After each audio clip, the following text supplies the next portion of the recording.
Kwa ujumla wa mkoa wa Singida.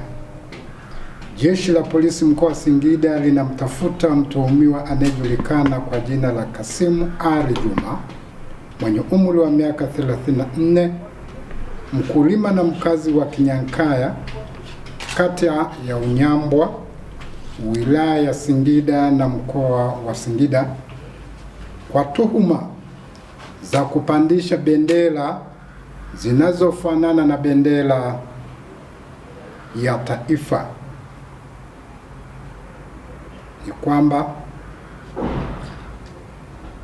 tukio hilo lilibainika mnamo tarehe 26 Juni 2026 majira ya saa 5 asubuhi baada ya polisi kupata taarifa kutoka kwa wananchi kwamba uchunguzi wa awali ulibaini uwepo wa bendera hizo pamoja na bango lenye ujumbe unaosema uzinduzi wa mapenzi.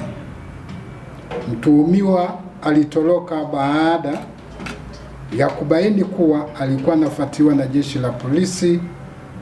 Hata hivyo, upekuzi ulifanyika nyumbani kwake na ulifanikiwa kukamata baadhi ya vifaa vinavyosadikika kutumika kutengeneza bendera hizo.